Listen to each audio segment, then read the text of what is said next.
Assalamualaikum warahmatullahi wabarakatuh. Mohon maaf malam ini, mungkin karena malam, mungkin kamera HP saya agak remang-remang. Sebelumnya saya ingin mempertanyakan, ada sebuah berita bahwa tersangka pengeroyokan terhadap warga Aceh yang terjadi di Jawa, sampai warga Aceh yang dikeroyok itu meninggal dunia, meninggalkan luka yang paling dalam. Jadi saya dengar berita tersangka pengeroyokan itu telah ditangkap. Alhamdulillah kalau memang itu sudah positif. Memang itu yang kita inginkan. Berarti kita harus bersyukur atas kerja keras pihak kepolisian. Namun jangan ngomong doang. Mana buktinya? Karena seseorang menghilangkan nyawa seseorang, seharusnya hutang nyawa harus dibayar dengan nyawa, harus dihukum hukuman mati.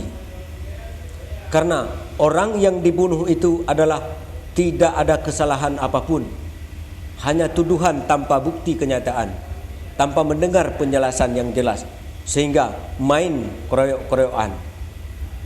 Jadi jangan ngomong doang, jangan buat-buat berita doang.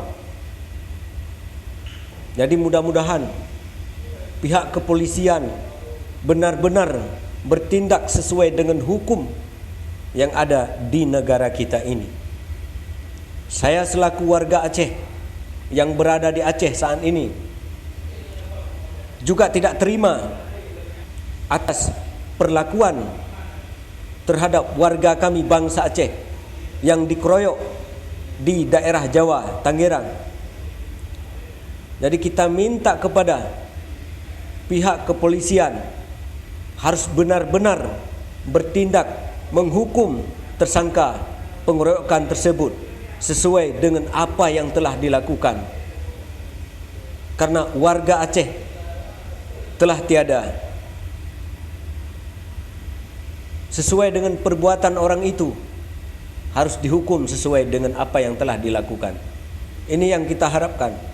Karena saya sebagai bangsa Aceh, sebagai rakyat Aceh, sebagai warga Aceh, tidak mungkin kita terima. Mudah-mudahan dengan kerja keras polisi, kita sama-sama turut mendukung. Assalamualaikum, salam dari Aceh, Kabupaten Nagan Raya, Provinsi Aceh.